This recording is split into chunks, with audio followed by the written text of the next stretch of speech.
and welcome back to the Shannon Montana YouTube channel. We are here for another amazing episode of the Healing is a Journey YouTube series. And can you guys believe we are only one episode away from the finale? So, hope that you guys have been enjoying this as much as we have been enjoying telling all my damn business. I don't know if I enjoyed this so much. But overall, just the feedback and the love that I've gotten online and offline for the series, I'm just so happy about it. And I've been inspired to possibly do another series. Don't know exactly what that'll look like. Think about that offline a little bit more. We'll see. But anywho, before we get into today's episode and what the topic is going to be, I want to introduce today's guest. You all have heard her on the podcast before many times. Always a valuable guest. So today we have Reese. So tell the people, you can tell me your government name you want to, but tell the people who you are. And then also, I like to always ask the guests when it comes to your own healing journey, whether that be therapy or just recognizing that you want to do things differently in your life, like what inspired that? Hi, I am Reese, no governments Okay. over here. It's a pleasure to be here. Thank you. So as far as in my healing journey as of current, I feel that it was sparked out of grief after losing my dad. So I kind of just went through a journey of evaluating everything in my life, taking inventory of the things that were necessary, you know, things that I may be able to let go of, and it's been interesting. Yeah, and that definitely going through the loss of a parent, I can see how that would spark you. Like, I'm going to look at everything in my life. It's nothing like grief to make you really just evaluate, you know, and I think grief. It's unfortunate that it happens, but that's also like the healthy side of it, that I do have an opportunity to look at everything, evaluate people, places, and things, and really see how I want to move forward. So that said, really glad to have you on today's show.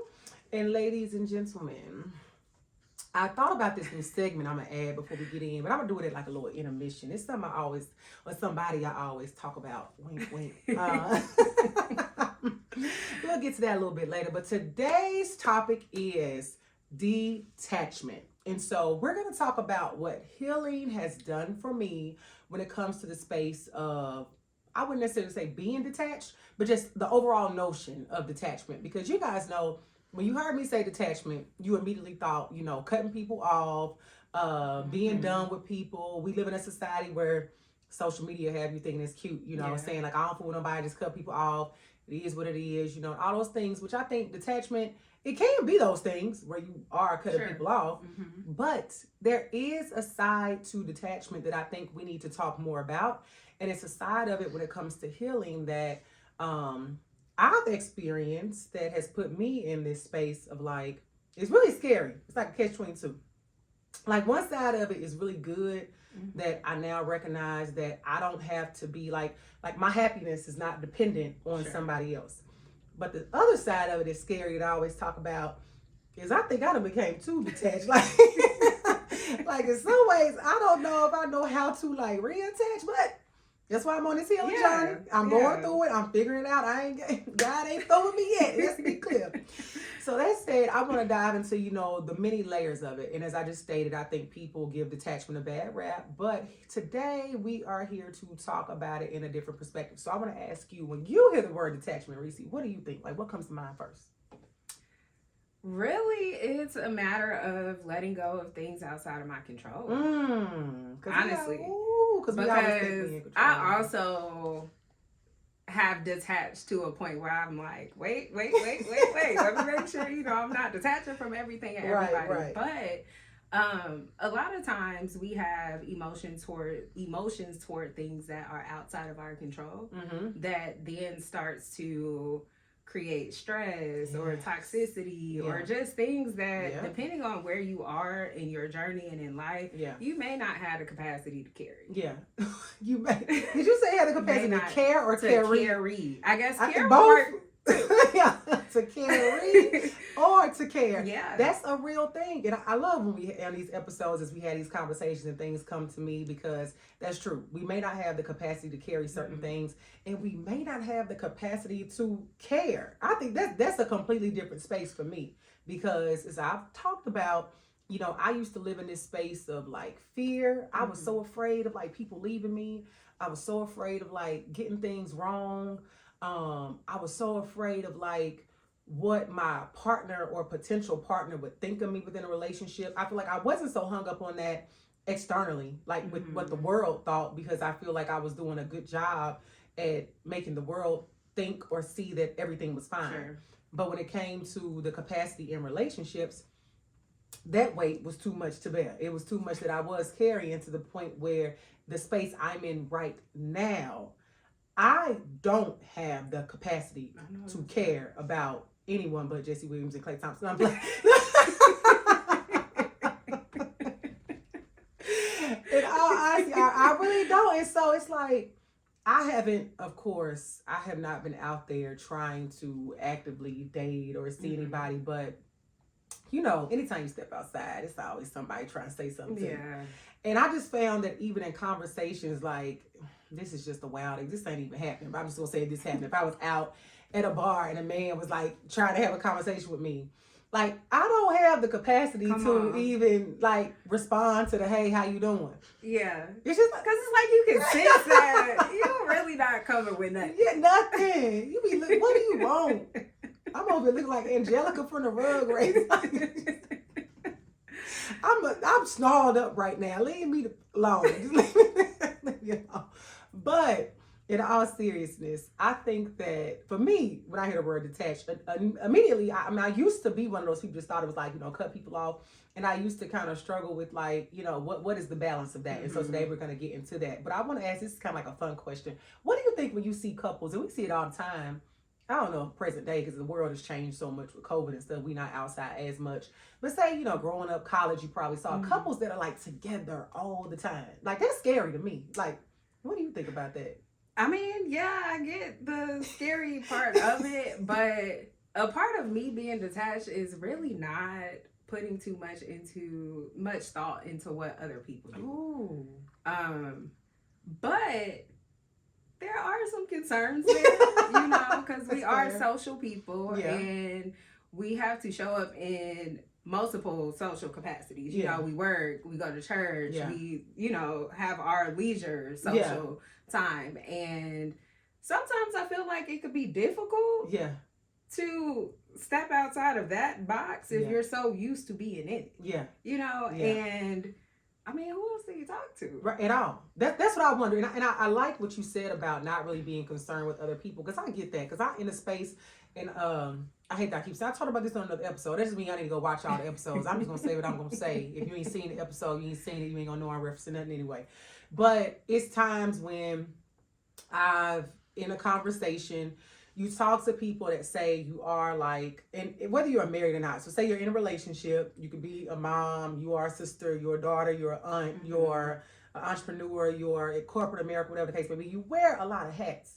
But I think sometimes we see people that are in these relationships and it's like, that's the primary hat they wear. It's like, who are you outside of that relationship? Who are you when your husband or your wife is not around? Who are you if you know, God forbid, if that relationship went away? God forbid. Yeah, and I think we love love. Yes, we love love, but it can happen in a lot of ways. Again, knock on wood. Like, people always think you say went away, like broke up. No, people can literally like pass away. Something can happen where you can no longer be with that person. So I always just think about that. It's important.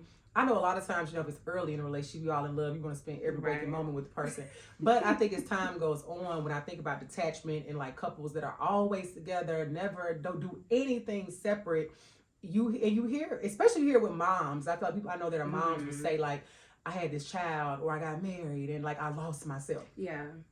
And I think that's where detachment comes into play in a positive way of understanding that you can still be a great mom or a great wife, but still have your own life and entity and things that identity. You do. Identity that you have separate and apart from that. And we're definitely going to dive into that more. So this is something that a simple way I read earlier about how to define detachment when it comes to relationships. And this made a lot of sense to me. And I want to get your opinion. So it said, building a space between two people so your emotions are not as affected or swamped by your spouse, and finding your individual voice. So I want to talk about it from like that perspective now. So when you think about it, what is your take on like building a space so your emotions are not as affected or swamped by your partners? What comes to mind when you hear that? Because I got some thoughts. I mean, I don't know what immediately comes to mind. I'm just still thinking and taking all of this in, but I think it's necessary, especially from the emotional piece. And if we get back to identity, sometimes, we attach strong emotions to a thing or to a person. And in that, we kind of get disappointed if they don't really meet our expectations. And when it comes to emotions, emotional detachment is the most difficult. So it's kind of like finding that balance of how do I, maintain emotions without being detached but still find an identity. And know who you are. And know who you are, because it's important. Because part of that is like, if I'm in a relationship and I'm going through something and my identity has always been us. It's just always been us. And then now here I am going through something. Or let's, say my partner is going through something. And I'm so used to our identity being us. Well, what do I know? How do I know how to move forward when the energy or the dynamic has changed? So it's important to still kind of tap into yourself. Along with the partnership. It is truly a balance. How good of a job you think you've done with that when you've been in romantic relationships? Of course I did a wonderful It was excellent. Perfect. What do you mean? I think I do okay with that because part of me is, in a sense, detached. I try to guard my emotions so much that I drop little bits of pieces of me at a time. You know, that point system we talked about. So before I make the attachment, I gotta make sure that like emotionally I'm 100% comfortable here, because to me it's really no going back. Because again, we go back to where we said that emotional attachments are the most difficult to detach from. So I need to know that if I'm attaching emotionally, it's worth my time. So have you always been that way, or did you teach yourself? Because that's a gift. Over time, from God. I got there, but I've just learn to be detached, or I won't say learn to be detached. I've detached myself from certain things over time in life, just based on life's experiences. Best teacher. Life definitely teaches you a lot. So I, like you said earlier, in scaring yourself with your detachments, I try to be mindful and careful of that, but I try to apply balance to every aspect of my life. So when it comes down to romantic relationships, I still need there to be the balance. Like I'm not that couple that is together all the time, because I'm like glued at the hip. I gotta have my. I gotta think. I don't want to feel like we are. I guess if you're married, you're supposed to be as one. But I don't want to feel like we're the same person. Like we have the same thoughts, the same everything. I talk a lot about being aligned. So I think if you're properly aligned and you're equally yoked, it's already enough of you is going to be aligned with that person. Like we're going to have the same morals, values, be integral about the same things. But I don't have to finish your sentence. No. I don't have to like every food or movie. Like I can think that that's very dumb that you like to do some things, And likewise, Absolutely. My obsession with Britney Spears circa 90s. Don't know too much about that. Okay. Not this one. Yeah, a lot of people don't know. I got a secret pop catalog collection out there that I don't play. Britney and Saint Backstreet. And most of the time, it's crazy when men like find out. They're like amazed that that's my thing. NSYNC, Backstreet Boys, that was a time. That was 98 degrees. Come on, Jessica, Christina Aguilera. That was a time. I'm a genie in a bottle. Like, come on, Genie. What are you talking about? You surprised that I'm up in here still hitting these moves? Baby, don't misunderstand. But you could think it's very dumb, or you could think and it's okay. It's fine. We're not gonna see everything eye to eye on that, but I love what you said about that, and I think I have been on the opposite spectrum of that. Because I definitely have been in a space which I did not like, and that is why it's so important to get into a healing space where it was like, If he mad, we mad. Oh, Lord. If he happy, we happy. I dated someone too, which I really dislike this. I used to push back on this one. I dated someone that, like, say you have an argument or disagreement at 10 o'clock in the morning. I'm not gonna hold on to that because ultimately we're not arguing about something that's like detrimental to the loss of this relationship. Like, it's something that we just had a disagreement and that's what it is. He was the type, he gonna stay mad all day. He mad for 24 hours. Don't let you be walking around eating ice cream, living your best life. Still mad. You just gonna walk around, you just gonna act like everything cool. No way.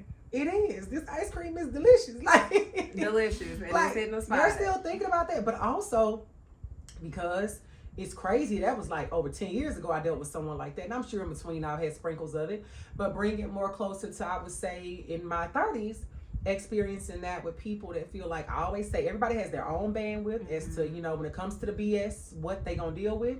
Everybody has their own level of what they are going to extend grace for. Sure. So, you have the right to feel that way, and I have the right to feel how I feel. But before I got to the space I'm in now, I was still experiencing that, dealing with people that I always come from this space in relationships where I feel like, for me, being equally yoked and being on the same page with my partner, I want a person that is kind, that is understanding. And I think this is like people in general. Sure. I think we have more of this, we can have more healthy relationships. So for me, a big thing is being kind, being respectful, being understanding, being compassionate, and like layering everything with empathy. And my thing is like that because I operate like that in a space with like everybody. So whether it's friends, it's family, like, it's crazy sometimes when my friends say, Shane, you'll say anything. I'm like, I really don't. Like, I actually do think before I speak. I'm not a person that just will blurt something out. Now, the thing is,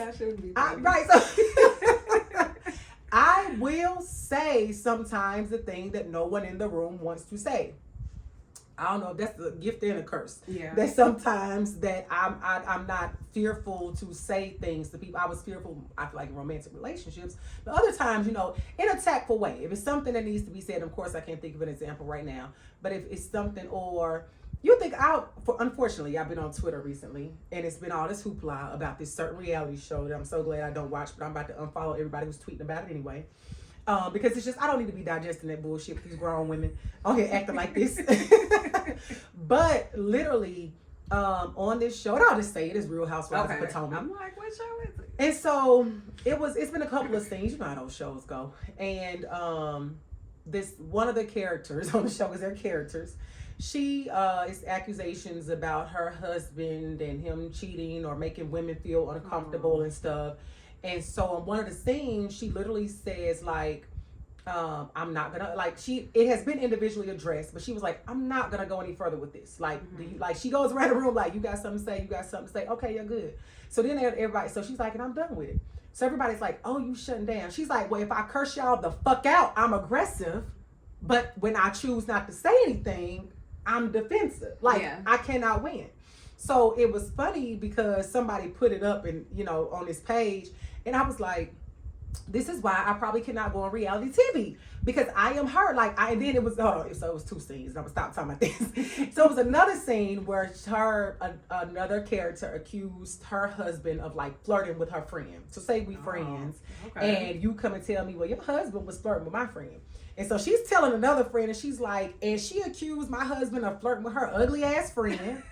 And I was like, that is me. I was like, I'm going to be on TV and I'm going to say your ugly ass friend. Whatever comes to mind. mind. Then I'm going to be on the reunion and they going to say that you shaming people. This beauty is in the eye of the beholder. So I said it. I said what I said in League's voice. But that is my thing. Like, I have to, absolutely, I'm going to say what I think. But back to the point. I was saying that I will say things that sometimes everybody is thinking. Or that I'm thinking, but I do layer things with compassion and empathy. And so in my relationships, where I was going with that was like, I need that, because the wise philosopher, my good friend Keisha Robinson, once said on one of my podcast episodes, she was like, in relationships, I'm gonna give you a reason to want to leave me, but you have to understand that if you are together, if you're married, and we're not even talking about things that are so egregious, like, I'm trying to fight you, I'm over here cheating on you, it depends on what day of the week it is. You better just cough real hard. Yeah, life Yeah, happens. so, and now I'm like, I'm out of here. But the point was like, I want to be with somebody that is able to withstand what we may go through in a relationship and want to uphold who we are in the relationship layered with those things. And I've encountered people in my dating life that don't feel the same way.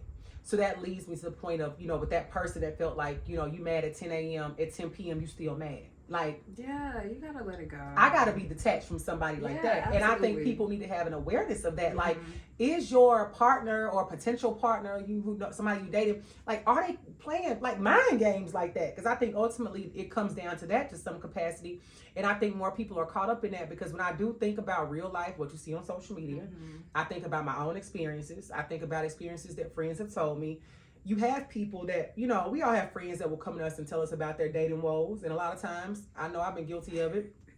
It might be the same person they talk about over a period of time. And as you listen to it, you like, they got mind control over Devo. Yeah. Like, they really playing with you. Like, you got to find a way. You got to get out. You have to find a way to detach from that. Yeah, because they definitely have you in it. So when it comes to detaching, a huge part of it is making sure that I think that you have an individual voice as well, to your point. And, like I said, what you have is truly a gift. So I'm asking this question. I'm going to pose this.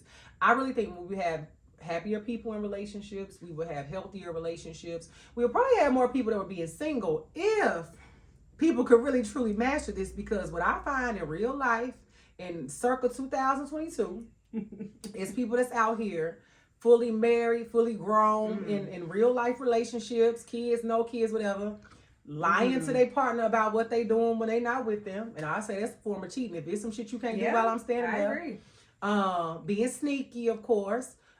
You one way with your friends, you another way when you're around your partner. I want to be the same person, and I've been guilty of that. It's been too, like, Dr. Jekyll, Mr. Hyde, however it go, and that's not fun. So, but I think that also comes with freedom, and I'm gonna ask you this. So I think all of that connects to, in order to truly get to the space of being detached in a healthy way, you have to be free enough to choose to be who you are, no matter who you're with or what is going on. So I want to ask you right now, when it comes to your freedom and being who you are and authentically who you are, are you in that space right now where you really feel like you show up in all spaces as like, this is who I am? I feel that that's something I'm working toward. Okay. If you asked me this question last year this time, I would say no. Okay. And part of that is because I'm a pastor's kid. Grew up a pastor's kid. Apostolic, if you're familiar with the apostolic denomination, very strict. And very just strong in the tradition. So going through life, there was part of me and a lot of us in my family, my siblings, where we had to kind of suppress. Okay. When you are a pastor's kid, especially when, your father is well known throughout not just the city, the region, within the church organization, eyes are always on you. Yeah. So a part of growing up was trying to be mindful of, well, what am I doing? Am I like, together because somebody watching me? Yeah. Got to be careful about the places and the spaces that I would show up in because somebody's always watching. Yeah. And growing up, once I got into my 20s, went to college, and then, near my 30s, I started looking into some of those traditions. And I'm just like, how does this align with me and my life? Yeah. And a part of me had to realize it's okay to be mindful of your surroundings, be respectful of the position that my parents were in, but at the same time, it's okay to be me. Yeah. I'm not, I ain't out here doing nothing loud, nothing crazy, but to just always have to walk around with the mind of, I have to be careful of what I post on social media, which in a sense, everybody should be careful of what they post, but I might wear something that's a little low cut. I got somebody like, you need to take that down. And it's like, to me, realizing this isn't much. Like, I don't think the guy gonna, condemn me to hell because I got on a V-neck top. Right. But part of it was still me just being on eggshells because I felt like, well, I have to be attentive. And in being attentive to what I'm required, you know, from that standpoint, I would say that I really wouldn't always 100% be myself. As yourself. So, yeah. Do you think that we're on a scale of 1 to 10, where are you with it right now? I would say I'm at about an 8 or so. No, you're almost there. Well, also part of that is because I've detached from social media in a sense. That is a blessing. Sometimes I can't, but I used to have a love-hate relationship with social media. I show up for the people that I truly care about, the people that know me. You know, I try to always show up as myself. Yeah. Because those are typically the people that's always rooting for you to be. Right. So that's helped. What helped you to, or what made you do that? Because you're the second person that's been on this series that has done that. Social media detachment? Yeah, and they need to hear it. Honestly, where it started was just grief again because of who my dad was and how many lives he impacted around the time of his passing, and even now, you know, it's always just people being open about their grief, sharing memories, and that was difficult. Yeah, of for course. Me. You know, especially you don't know what you're gonna see. It's a work day, and I'm like, you know, I'm good. I'm getting some work done. I done got through a couple of meetings. You know, I'm gonna go to lunch. I'm gonna come back, be productive, check some stuff off my to-do list, and a memory. You know, something just unexpectedly just falls in my lap. You know, and dealing with that just with memories that I would see around my home or just in talking to my family throughout the day, I had to find some balance. And it's like, well, the one thing that I can control in that is social media. You know, so I can avoid the reminders there. Not so much trying to avoid, you know, my grief process and the memories, but if I'm in a place where I'm good, or during that time where I was good, I had to keep going. So part of me just had to reel it on back. I get it. The last guest on here that talked about it, she said hers just came from, she wanted almost like to curate her feed to look a certain way, and she just started like unfollowing. She was like, well, yeah, I done unfollowed everybody, so I might as well delete it. And I said it makes sense. I went through phases like that where I would take fast from it, and it was so enlightening. But now I'm conscious because of being this being my business and creating content. I have to be on there, but I still control it enough. Like, I get on, some days I post and I get off, and some days I engage, and some days I don't get on at all. I don't post, I don't do anything, because even though as an entrepreneur and a content creator, you know, the rules are you gotta post every day. I ain't gotta do shit every day that I don't want to do.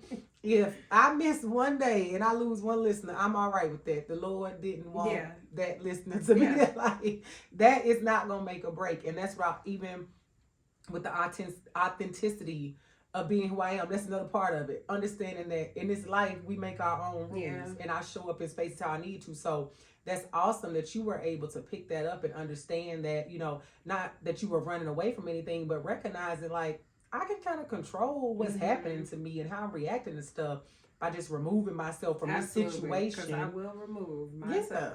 And look, and I tell people, for the ones that are on it, I will unfriend, unfollow, block. That's my favorite thing to do. You do what you gotta do. This is so crazy. It brings me such joy. I use, you know how Facebook, if you recall, it gives you, y'all know the alerts. You know how you have your notifications. Okay. And it will tell you like whose birthday is coming up. Sure. I use birthdays to unfriend people. Like if I don't want to go to your page, like wish you happy birthday, then we should be friends on Facebook. I mean, that's a tactic now. It is. It's like I always, and it could be people, you know, that I'm not even close to, but like, she cool enough for a little birthday wish. Happy birthday. You know, I give a little happy birthday little emoji. If I don't want to do that, gotta go. Goodbye. Right? Because you go through college and just different phases of your life. Like, I have so many friends that I don't even know who these people are. That's why I saw on TikTok, they was like, you girl, we went to high school together. Stop telling people you know me. Come on.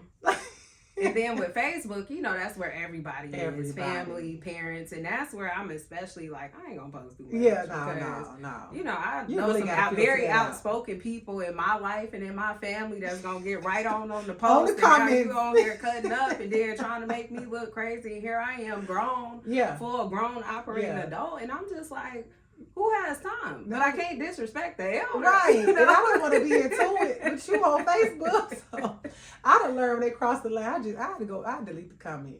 If I don't have the time for the rah-rah. Yeah. But to your point, it's not, if you ain't got to be on there. If it's for you, it's for you. If it's not, that's a tool. That's something you definitely can't detach from. So I would say, do you think in the space that you're in and knowing that you are getting to the point of, you know, being 100% authentically who you are, that you are, well, let me pause. I don't want to assume, are you dating anyone right now? Right now, no. Okay. I'm not. I didn't want to assume. So I want to ask, do you feel like, you know, when your next partner does arrive, do you feel like the space that you're in right now and how you operate in detachment will serve as like a good purpose for you? Like it'll be helpful? I think so. Because I won't say that I'm a detached person. Okay. I just know how to control things that I should not be detached to, which goes back to control. If it's outside of my control, I have to be very careful about how I attach. Okay, that makes sense. Yeah. I get it, because, you know, I was just talking about how I'm afraid I ain't gonna touch nobody. So I think that I have to understand, and which, I mean, I say it in one breath, it's joking, you know, the subconscious has no sense of humor. In the other breath, I'm really kind of serious. Like, I just know, like, right now, I'm just not in that space to want to deal. Now, I'm with you on that, because I've also been very intentional about my journey reconnecting back with God. And after going through the last situation that I had to detach from, and just having to detach from people in my life in general, like, I wanted to really make sure that I'm aligning with God's purpose for my life. Of course. And if I'm going to be a woman of faith, and I'm going to trust God and believe that He's going to bring to me who's supposed to be, I have to trust that. And that makes sense. I've kind of been hesitant to get back to dating, because my last situationship was fairly recent. But I'll say some months, but I have to hear from God before I get back in it, because I just don't have time. Directly. To your point. Who got time? So I almost like, you can't get time. I'm not going to go and edit that part out. I'm going to leave it for y'all to see, because I could just edit that out. But I'm going to say, to your point, that just was a reminder. And it's okay that we need reminders. Because we've talked about that a lot in this healing journey, that the next partner has to come through God. And that's why I say, let me back away from the notion of saying, like, I'm scared, or I don't want to date, or I don't want to deal with somebody, because that is attaching some kind of fear to it. And I'm not afraid of a relationship, or I'm not afraid of the next partner, because I know, like, what I want. I know who I am. I know what I stand for, and I know what you need to look like when you show up. And if you're not looking like the man of God that I desire, then it's not going to be nothing anyway. So it's nothing to be afraid of, because also, to your point earlier, that goes back to me feeling like I'm in control of something when I'm not. I think what I am in control of is just continue to work on my healing and to work on my own journey, and to make sure I stay up on game so no jokers can't slide through.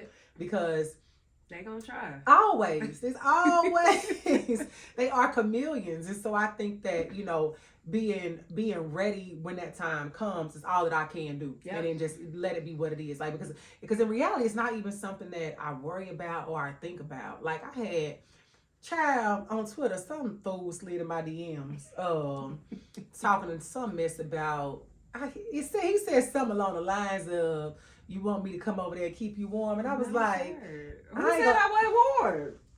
Okay. I'm not going to say exactly what I said, but I said something. My response was something to the effect of, no, sir. No, thank you. I'm going to keep it cute. It was a lot more curse words involved in there. But I just was like, the Lord wouldn't slide in my DMs. Come on, talk about it. Even though, so let me pause this for the little fun moment. I opened up, so y'all know on this show, I said I'm going to start adding it in, where I talk about who my celebrity crush is when I come on each episode. So for the whole series, it's been Klay Thompson and Jesse Williams, and they still in the running. But let me tell you, I opened up Instagram today, and random, I don't know how I followed this young man or where he came from, but it was like, you open up the first person, and so it was a nice looking video, or whatever. It was him and his dog. So I clicked on the profile, and it was like something somewhere in Nashville, and I was like, who is this nigga? So then I go down a rabbit hole on his whole page. It was so bad. So I'm just going through the page and I'm looking. I'm like, okay, I'm trying to. But the thing is, I think I followed him for fitness purposes because he's like a fitness guy. And he didn't have no context clues on his page about where he lived in Nashville, what he got going on. It was just him, his dog, and the gym. Come on. And you couldn't tell where that was. So if I kept looking, I'm like, do I like him? Is he cute enough? Then I was like, girl, the Lord ain't sent. That's how I'm going through in my mind. The Lord ain't sent this man here. But then again, I did open Instagram. It was the first one I saw. I was like, well, I'm just going to leave that alone. I was like, let me refresh it. The Lord know I'm on a fitness journey. So I was like, let me stop. I was about to say I'm going to find his. I don't remember his name. I ain't going to tell y'all because y'all know because y'all can go find him. I'm not going to go find him. So, do you have a celebrity crush right now? And then you got to be somebody that's don't. Really? I do not have a celebrity crush. Good for you.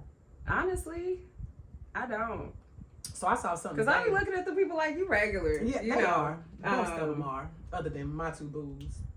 I saw, who was it today?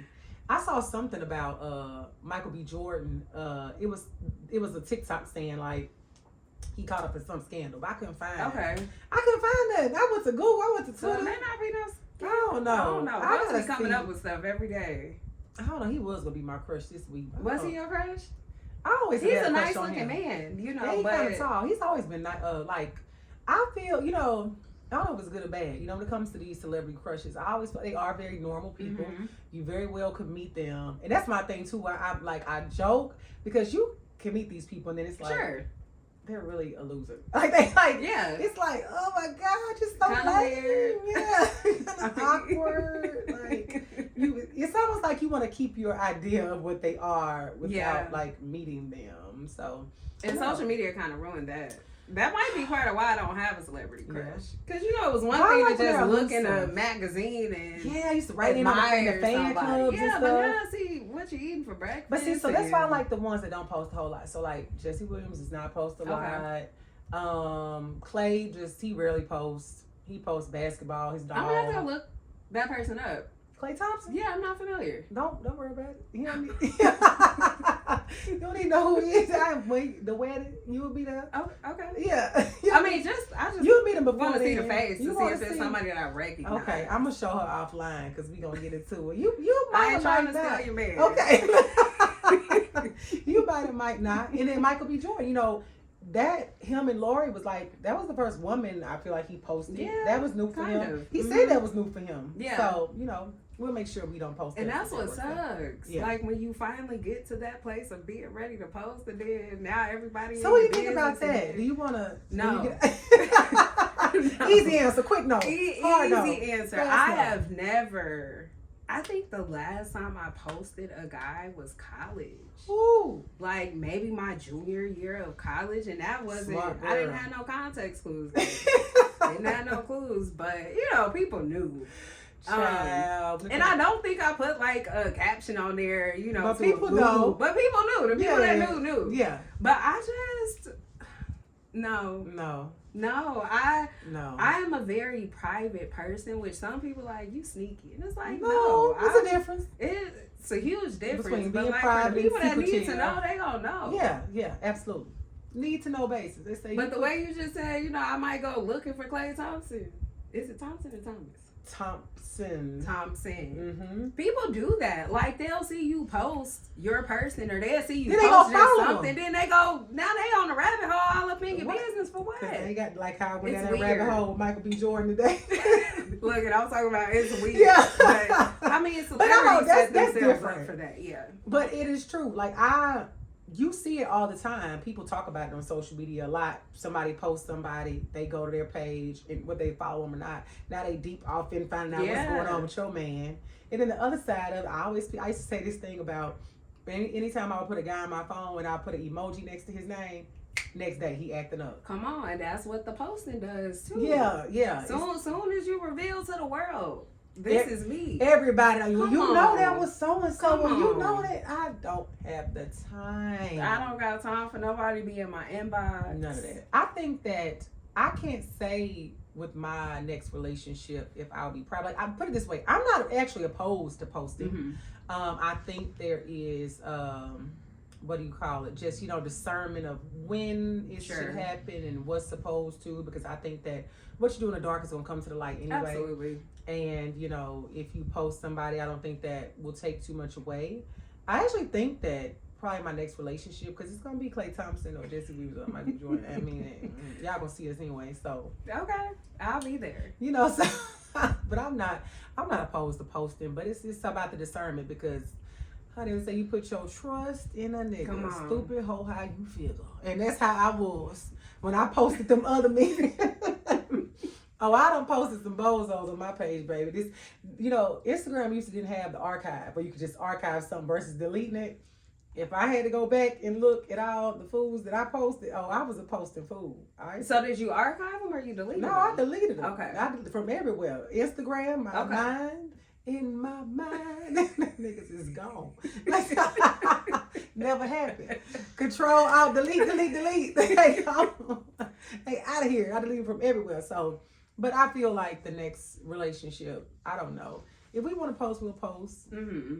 If not, we won't. And see, it just doesn't work for me because I don't really post much anyway. And that's what's different. If you date, I dated people that didn't, they didn't really post, so it didn't make sense for me to be like, oh, you need to post me. This nigga don't post Come it on. all. Like, so now it's just kind of like awkward that he posted. And I don't want to force you to have to show me off. You know? And I'm okay with you if you want to post me. I feel the same way. Okay with that. If I'm in a relationship and I wake up one morning and you posted me, I'm okay. I have no problem with that. You do not need my permission. But don't to make me feel like a bad person. That I gotta post you now. Not to post you. Yeah, because then people get caught up in the speculation of why you come on, post him, because I've seen situations like that where husband and wife, and what's funny to me is when you have somebody that is very active on social media, post every day, all day, never post their family. Now that's questionable. And you have another the partner, they post the family all the time. And it's not like this is a business page. No, this Negro was posting himself in the gym. And if you posted every single thing else. But now I'm curious. What's up? What's going on?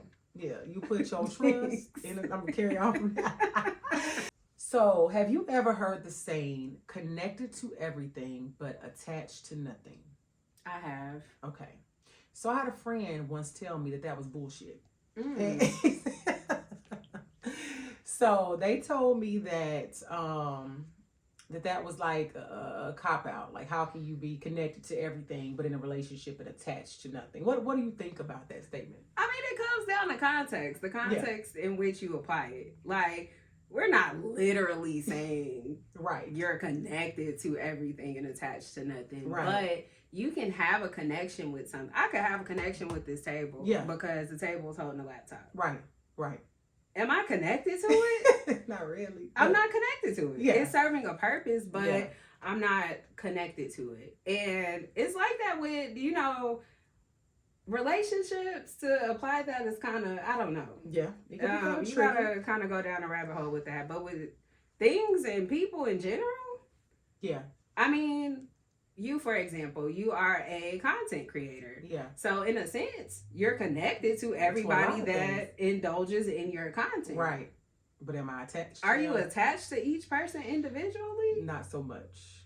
I mean, now we can go further and say, you may be attached to certain things of their reactions or just their involvement, but no, I think we're good with this example. Yeah. But I think if you jump over, though, I think in that sense of a relationship, but I do think it kind of connects to detachment in a healthy way, if you want to look at it that way, because I think that being connected to everything, if we want to say that everything is that I'm connected to my friends. I'm connected to my family. I'm connected to the world around me. I'm connected to everything in my life, that in my career, my money, my whatever. I'm connected to it. But I'm not attached to anything because I'm not in control of anything. There it is. And I don't control people. I don't control places. I cannot make anybody do anything. So that's my thing as far as being connected. If I'm in a partnership, in a relationship with someone, yes, I'm connected to you through that relationship or through that marriage, whatever the case may be. But I am not attached to you because I cannot make you stay. I cannot force you to be here. And I think that was, and that is the concept that I want more people to really get into, that theory that we are connected. But I think people get, so they get so attached to the idea that you are attached to these people, and like these people are stuck with you and they can't go anywhere. And truth be told, yes, they can. People can leave you whenever they want to. Yeah, anything can be temporary. And people don't need permission to go. Absolutely not. Don't nobody owe you nothing. At all. You don't, I tell you, I don't need no permission slip to leave nobody, and they don't need a permission slip to leave you. Just like we talked about earlier, that bandwidth and what that looks like. So I think more people have to understand that it's about, I think that's, to me, when I think about it, what I feel inside and what I picture in my mind is freedom. Yes. That is me being free. That is me flowing like water. And again, I think that ultimately you got to test these theories out. I always say a lot of things are good and saying it. We talking a whole lot of shit up here. But until I get a partner by my side to really test this theory out to see, am I going to be able to apply it the same way? I don't really know. But I think that on this journey of healing and how I'm trying to figure out what I want life to look like and how I want to approach my relationship, and when it comes to the partner that I'm with, what I want to be able to positively communicate and express to them is that I get that you are here with me because you want to be here and because I want you to be here. But at any point, I know that if you decide to leave, or if I ask you to leave, that is what that is, that we are not attached in that way. But I think the reason people fight that is they scared of that. For me to say attached to nothing, no, yes, it's like people that have a poverty mindset that treat their kids like property, you know, or that feel like, you know, these are my kids, my this, my that. I'm saying they are your kids. You did give birth to them. However, they are not your property. You not own them. But people, it's like, if you do research into that poverty mindset, people tend to look at smaller things and kids like it's a piece of property, and people look at their partners like it's a property. You do not own that nigga. Like, you don't. At any point. So do you think that's foolish, or is that fair to feel like that? To go into a relationship and tell a person that, you know, I ain't saying on the first date, don't you definitely have to be careful about how you say things and who you talking and to, how you introduce concepts, you know. So I don't think that it would be healthy to walk right into that. Like, hey, I know we ain't connected, but we ain't attached either. But it's a conversation to have, you know, to give more context, because a lot of times we'll hear words and we take the words literally. I mean, as you should with certain words or with certain phrases, certain concepts. But sometimes you got to take that deeper dive and deeper look into things and really assess, like, what does this mean? You know, what does this truly mean? And then from a partner perspective, can I understand what my partner is trying to do? Can they receive it? Because you got to make sure, if I get to a space where I'm able to tell my partner that, you know, I'm connected to everything but attached to nothing, that doesn't mean that I don't want you here. I have to make sure that my partner can receive that message the way that I intend, and I'm able to, I guess, eloquently execute that conversation in a way for them to convey that. Yes, that's the better word, for them to receive it. Now, something else I feel like internally, I go through this a lot, and I think this is a part of my journey in trying to figure out what feels good to me, what looks right to me, and what it means to, you know, when they say, you know, give all of yourself in a relationship. And I know you haven't been on social media, but Michelle Obama is on a book tour right now. You might have heard that. Yes, my sister told me about, well, she told me about the book. I wasn't aware of the tour. Okay, so she's on a book tour, and she is dropping gems on her Instagram. And one thing she recently said on there, she talked about how a lot of young people always ask her about relationships. And she goes on to say a lot of things, but something that stood out was that there are times, you know, you want to be in a relationship with somebody who wants to give 100. But you understand, and she said, like in her and Barack's relationship, sometimes it was 70-30. Sometimes it was 60-40. She's like, sometimes I had to give more because of the dynamic that I wanted my family to look like. Also because, I mean, of course, her husband was running for the presidency. Right. So sometimes when life looks different ways, you are giving and taking, but you understand. And even Chris Rock said that in his stand-up tambourine. It's like a band. Sometimes you playing a drum, sometimes you doing a solo, sometimes you playing a damn tambourine, and you play that motherfucker like you fighting for your life. So I think that just made me think about, the complexities of relationships and being involved in them, because I had this mindset. It's like, when you hear people say something like, you want to give it a man that love you more than you love him. Do you believe in that? To a certain extent.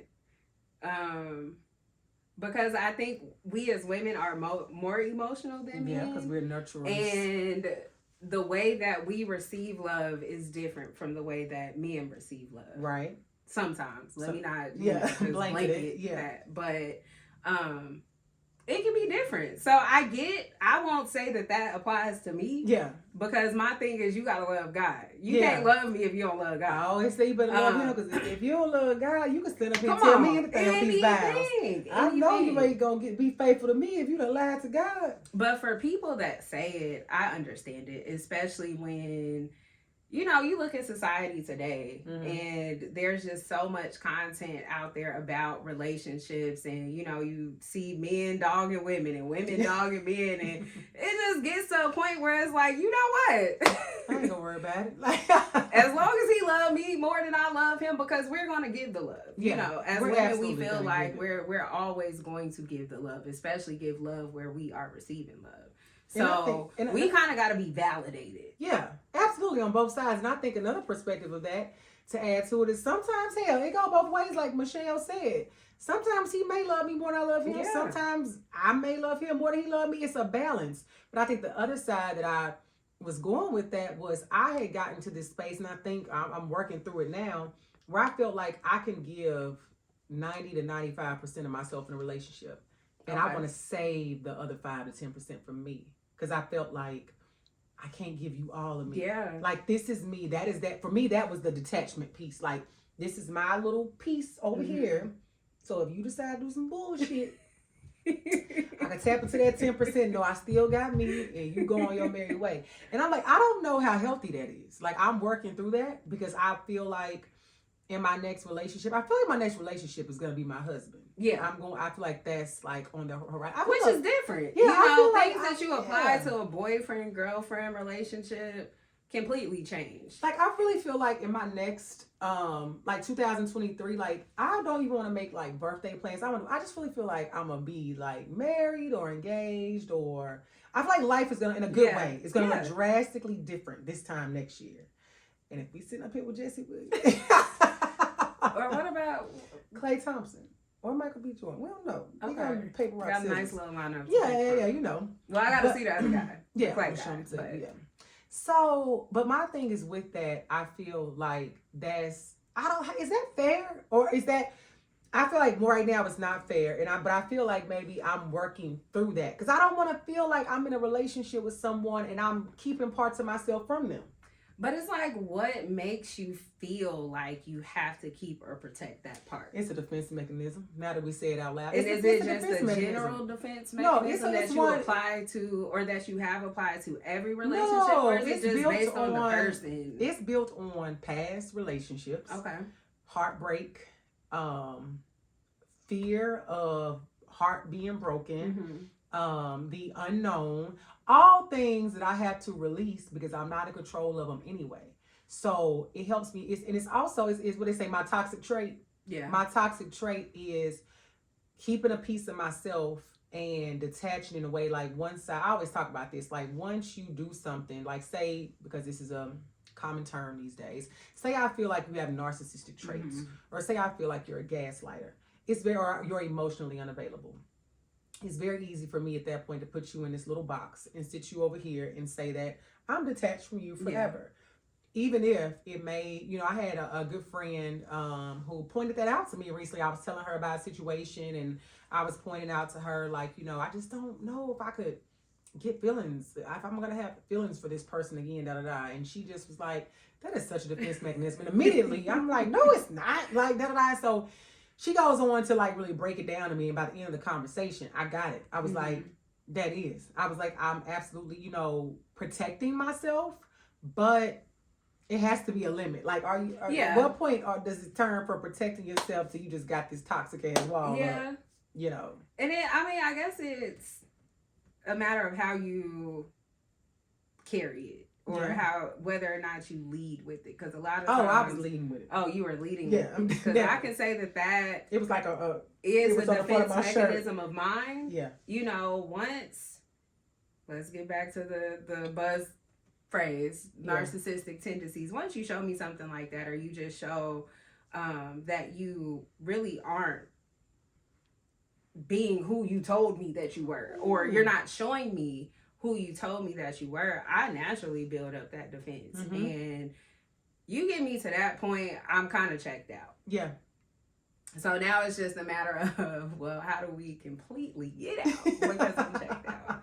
How do we completely detach? But I try to be careful about not leading with that, because I always have hope. I have hope going into any relationship.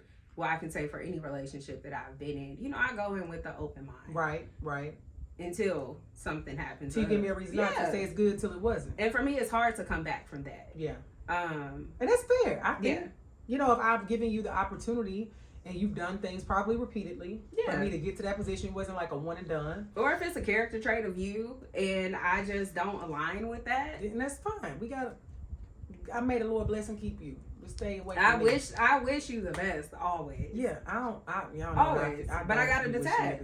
I mean, I could say it's one person. I won't say I don't wish them the best, but if I seen that person ever in life, you don't know me, I don't know you. Yeah. But no. Believe people where they stay. Yeah. That's what type of time I'm on. I hope the best for everybody, just because I want the best for myself. Yeah. And, it comes down to reciprocation. Oh yeah, what you put out into the universe is what you get. That's true, because I had someone, I have this thing about exes. I don't really fool with exes, and that's okay for me. I ain't saying like I hope they die or something, not at all, but it's just like I don't fool with them. You can't call my phone. Yeah. We ain't got no dealings. You can't call my phone. Don't wish me happy birthday. Please don't. I don't care if you have a happy birthday, none of that. And I did it recently.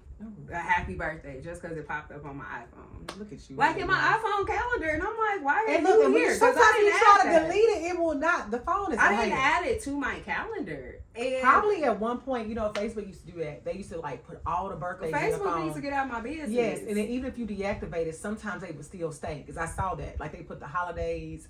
They need to get out of my business. The phone be like, maybe so and so. What do you mean? Like, why are you trying to guess that this bozo is calling me? Come on, let's not. You all in my business, but it popped up on my phone first when I looked at my phone that morning, and then I opened my MacBook, and it was a calendar reminder, and I'm like, it ain't no harm in just saying happy birthday. Did they respond?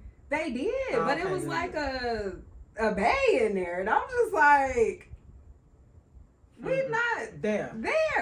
Like, I thought that we kind of resolved what was what. You gotta be careful with happy birthday wishes. Well, now I know for fact. And this was actually the first time that I've ever really done that, because I cut off all contact. If I bump into you, hello. Yeah. Hi, how you been? Real brief. But as far as in like giving someone access to me after we've closed that chapter, no. Not at all. And that is, I'm telling you, I told you I created the Patreon. I have to put the content on there. But I'm tell y'all a story time whenever I'm saying be careful with birthday wishes, because back in the day when I was in the streets, I used to have this little special message I used to send to guys for happy birthday. And they used to eat it up. Y'all gonna have to pay some money to get that little tip. I'm telling you, it used to work like a charm. But it was just like, happy birthday wishes. Niggas love happy birthday wishes. They do. Now, I feel like if that's the goal to get back in. Oh, no. That's a good tactic. Yeah, it is. I got a tactic if you trying to get your ex back. And it don't involve nothing but a text. It ain't nothing crazy. I'm telling you, when I tried it the first time, that man reaction, I was like, all I said was so-and-so, but story time for another day.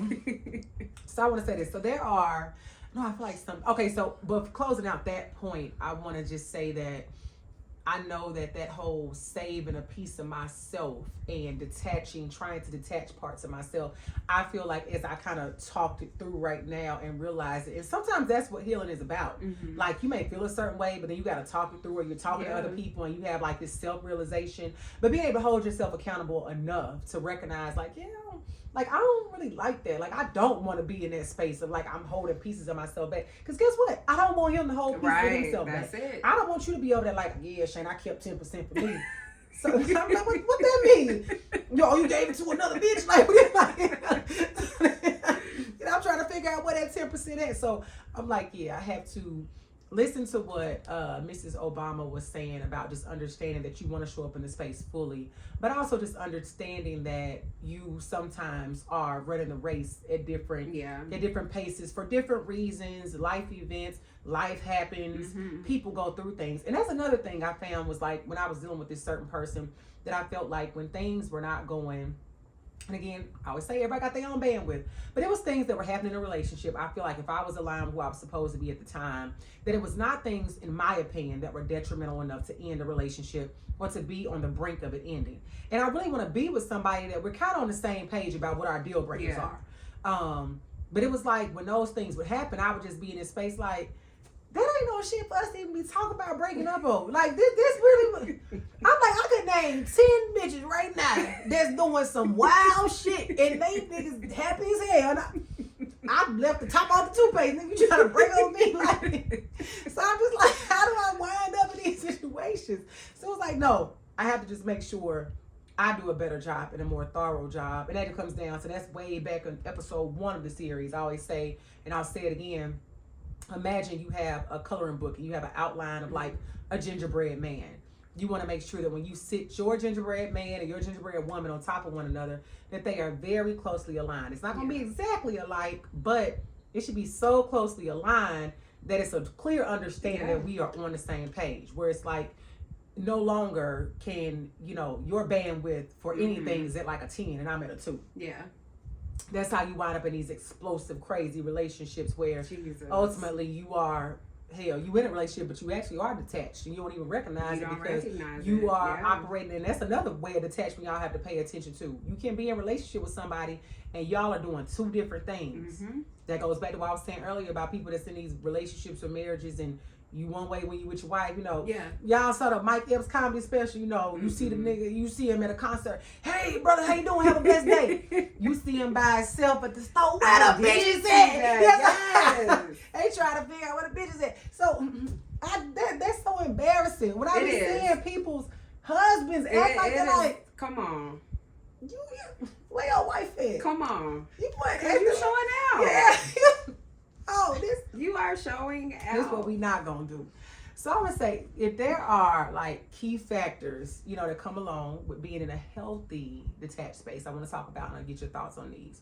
And I want to get the thoughts so people from the public can see again. And I think we've done a great job with painting a picture that being detached is not a bad thing. If it needs to be a bad thing, you need to detach because you're in a negative situation. That's one thing. Go for it.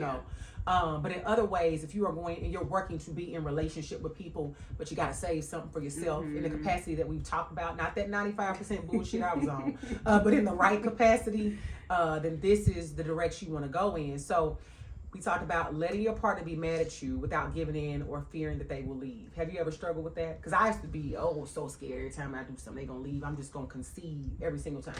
Not really, because I feel like I feel like because I'm always the one on the fence about should I leave? Because I don't have to put up with this. You the one like, what you say? Yeah, like you gotta be fearful of me because I come in like, look, this what we said we doing. Yeah. This is what we're doing. Yeah. We get off track from what we said we was doing. I think I gotta let it go. Because time. You talk about attachments, detachments, you cannot get time back. Cannot.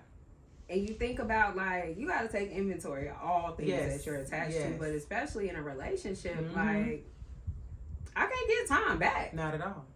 Not so at what I'm going to play with it. Don't play with it, don't play with it. Why I'm going to play with it? And if I can't control your emotions, I can't control, what you say.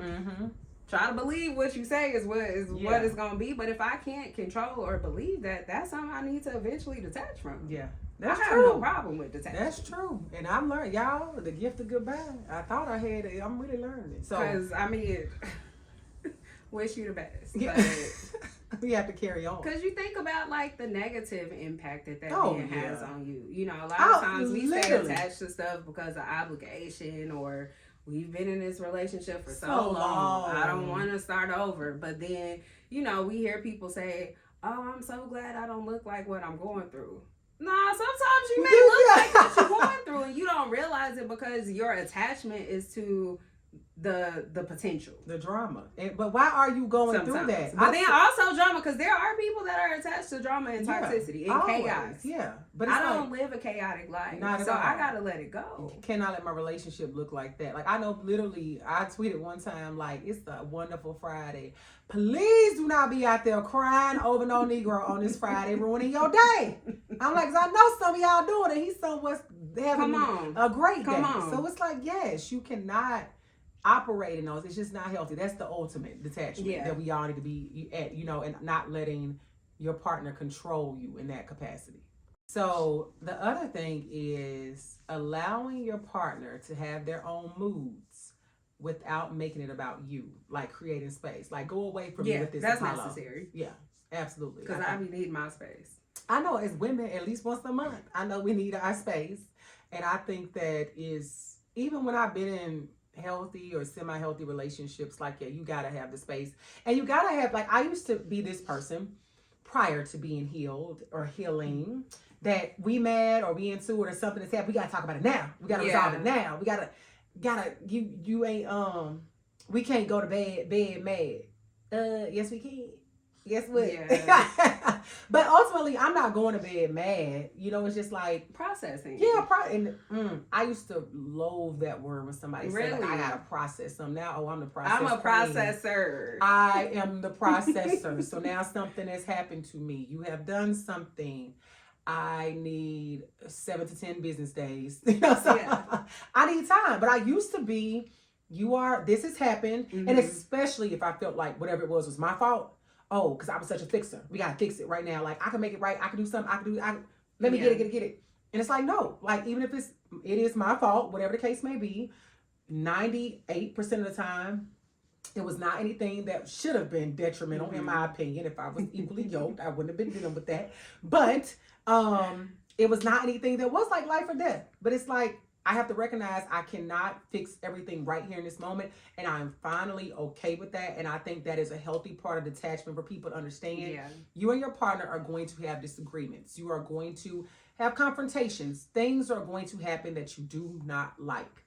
It is okay to create the space. If your partner needs to walk away, take a drive, because that used to drive me crazy. What you gotta leave for? You know what? Now I'm like, I have to go. Yeah. I gotta go so I can think clearly, you know. Yeah. But what I had to learn to do was communicate. Yeah. The why. Yeah. You know, not just storm out, because that's when you get the you. Because I said, ooh, girl. Like, where are you going? Why are you storming out? Or hang up the phone. Don't hang up. I was Jesus. I'm gonna hang up so bad. That's my go-to. I've hung up. I ain't hung up on nobody in a long time. Long time ago. Long time. I used to do long that. Time. Do call ended. Yep. Yeah, but now I try to communicate better. But I need to walk away. Now I find out sometimes that I will want to hang up. I don't, but I want to. Don't hang up. I don't hang up. I stopped hanging up. But I do process now, so I'm proud of myself. I never thought I'd be that person. Yeah. Because you come with a clear mind, you know, when it's time to talk. A lot of times you didn't let some of that steam go. Yeah. And what it does, because tone can be offensive too. Of course. And now you're in a whole nother argument because I'm trying to tell you why I'm right. And you scream. Come on. And I'm like, you scream. I ain't screaming. What is that? And now we got a whole nother issue. Yeah. And the other side of it is, I think a lot of times I've experienced where if I am upset and I'm about to try to talk about something in the heat of the moment, and I haven't had time to think about it, I know I don't want to have 10 conversations about the same thing. So processing it does allow me to go back, me type A, I'm gonna take notes, write it down because I don't want to forget shit. I tell people all the time, you want to have a serious conversation with somebody, make sure you write notes so you don't forget nothing. I mean, if you need to, it's absolutely. Because I got so much on my mind, I may forget something. Yeah. So I'm gonna type it out, go over there. I can look at it, and not really like write down everything I'm gonna say, but like points. I'm gonna make sure I don't miss this. So it just allows me to go back and think about it and come to you with a clear mind. Because what I found sometimes in pressure situations, you into it and you may say you take you step away, you come back and say the same night, like, I'm not ready to talk about it now. But say the partner is like, well, let's talk about it. You like, well, all right then, shit, let's talk about it. But you really ain't ready to talk about it.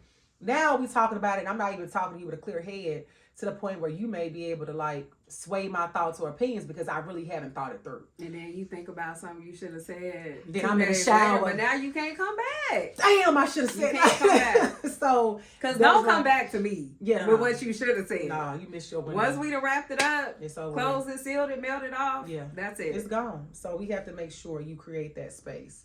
What about creating more relationships and activities outside of the relationship that nurture you? Let me say this. This is a new for me.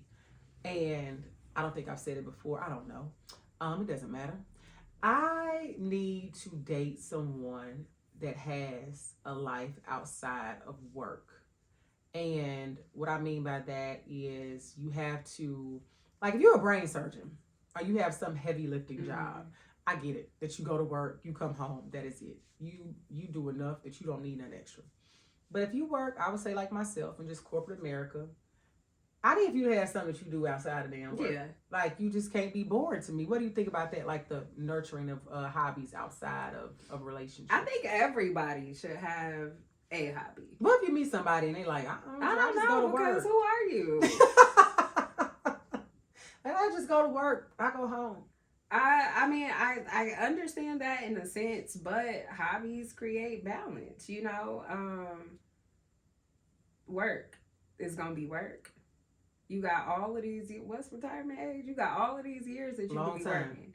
And the last thing anyone wants to do is get to that retirement age, and then now you got regrets about what you should have done, or, oh, I remember back in high school I used to knit, and I hate that I didn't take that back up. I want to be a ballerina.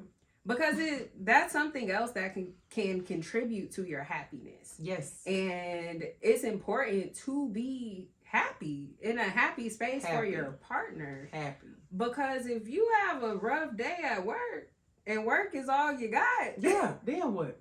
I mean, how do you pull yourself out of that? How do you balance that? People don't value happiness enough, I don't think. No. And hobbies don't have to be extreme. Yeah. I mean, going for a walk every day could be a hobby. Something. But people sitting in grass, touching grass. Yeah, walking in it. I think y'all need to start. The next person you want to date, ask them on a scale of 1 to 10, how happy are they with their life? How happy are you? I would say about an 8. Just because, you know, we all have things that we desire, places that we want to be or that we thought we would have been, and that's something that I also have to work through. You know, just understanding that God's timing for me is just that for me. But overall, I can say that I'm pretty happy. Yeah, you know? And I think that's important. If I find myself in a space where I'm super unhappy, now I gotta find something to tap into to bring me back to a happy space. Now, it's not to say that you gotta be on 10 all the time. Yeah, not at all. But I think in general, disgruntled, angry person, or just somebody that in general, like I've met people. I would say I'm at like a 8.5, 9. You know, that's good. I think I've met people that in general, I just felt like I would say to me, it seemed like they weren't happy. And it might have been unknowing, but if you pay attention to people, me and my friends have done this thing sometimes. We'll say, let's go like all week and no complaining. Okay. And so you try to that brings a perspective. Because sometimes you'll be around people and talk and they're just talking in general and they may not realize it.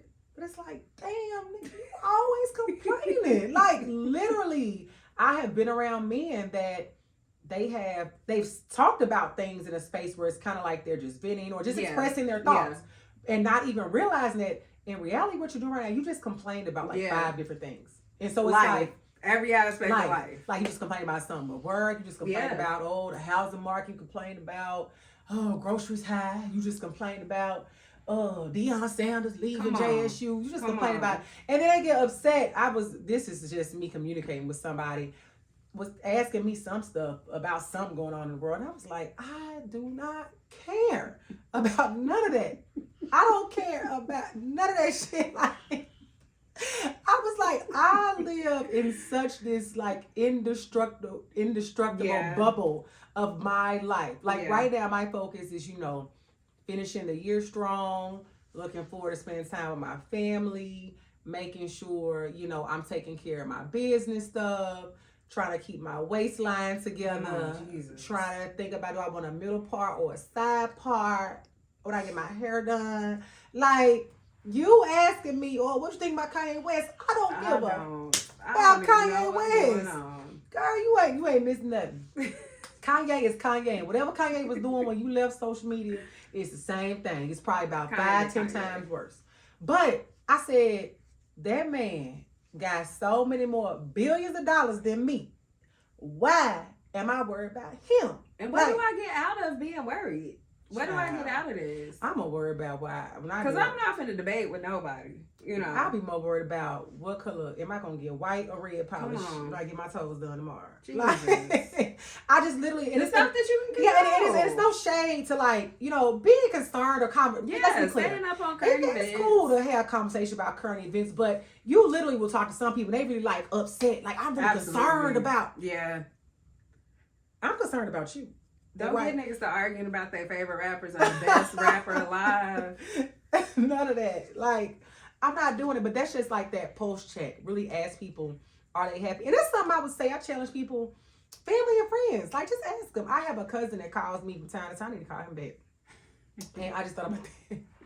But he's one of the few people I would say when I talk to him, he might, and we don't be on the phone. Sometimes I might be on the phone for an hour. Sometimes it might be 5 minutes. But he's one of the few people when he called me that would just be like, so we like, Shayna, are you happy? And I'll be like, yeah. He's like, okay, I'm just asking. Like, he don't even dive, and it's not necessary for him to even dive into that. And that means so much. It does. I'm just like, nobody even asked me that. So I'm just like, yeah, I am. Or if I'm not, I'll tell him, like, what's going on. And he listens. It's not, you can say it's no judgment. He really just like checking in. Yeah. And I definitely can appreciate that. But I would say in relationships, when it comes to the nurturing of those things and just paying attention to who you dating or potentially dating, and like, are they happy? And if they're not happy, I think that hobbies and doing other things outside of relationship do cultivate your happiness. Yeah. It does help. That's why, some days we do go to work and go home and go to sleep. Yeah. Other days we have time, we find time for other things, weekends. Yeah, it is definitely a balance. Like, tonight I know I'm going to be up way past longer than I need to be, but it is what it is. That's one of those things what my hobbies come down to. So, how about this? This was said, making a plan for your future. I'm saying it again, future. Making a plan for your future that fully accounts for your own needs. What does that mean to you? Now, mind you, I'll say the caveat. The article did say, you do keep in mind, if you're in a relationship, you keep in mind the other person. But you still got to make plans for your future that accounts for your needs. So I'll say, when I heard this, what I thought about is understanding that, like, right now, if I was, say, I want to live in Nashville. Okay. So right now, like, long distance dating, like in real life, like, I know I joke about these celebrities and stuff. Like, put it this way, it would have to be like a Klay Thompson for me to move. And I think I've talked about this before, for me to want to move across the country. Like, that's a pretty lucrative deal to go across the country. But Joe Blow I met on Tinder, I'm not gonna up and move to Charlotte, North Carolina, just because you want me to come out there. So I'm just giving context that, like, when it comes to my own needs, like, I like Nashville. I want to be in Nashville. So for me, it's important that I get with a partner that understands that isn't like, well, I'm in this program or I'm doing something. I'm about to have to move to Wisconsin. Do I want to move to Wisconsin? No. Yeah, so it's like putting those needs first. It's like, what's important to me is I want to say if I want to stay within a certain proximity of the city. Yeah. I don't want to move to Spring Hill, Tennessee. And I'm moving is just the easiest concept I can think about. But even with career changes, say you get with somebody that, I would say business owners, because one of my friends pointed this out a while ago, say you get with somebody who has a company, say they, let me come up with, so they wash cars for a living. And they have a very lucrative business, do great with it. But their idea of being a helpmate is if we short on people to wash these cars, that don't laugh. If we short on people out there busting the if we short on people to wash cars, that you come wash cars. I'm not washing cars, so I can't be with somebody. So that's when I think about that. You people a lot of times talk about sacrifice, and I do get that maybe in relationships. I don't say just marriages. In relationships, you do make sacrifices, but I think this also goes back to that being specific and clear about what you want. Absolutely. Helps a whole lot, but you have to know and account for your own needs. So even with those examples I gave, what does that mean to you? Do you, what comes to mind? The biggest thing for me in a relationship and, my needs there is my proximity to my family. Okay. Now, I live in Nashville, don't have any issue living here. Yeah. It's been 8 years that I've been living here. Only 8? Only 8. But my family is in close enough proximity that I can get up and drive to them. Right. So, to have to relocate to like California or Nevada, Jesus, Arizona, it's humid there. Like that's why you only move for a Negro that got the means to get you on a jet. And for me, that's to get back.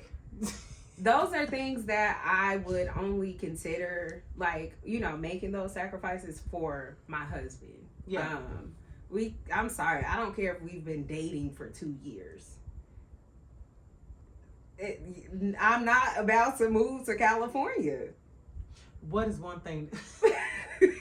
How could a man get you to move to California? I mean, the jet.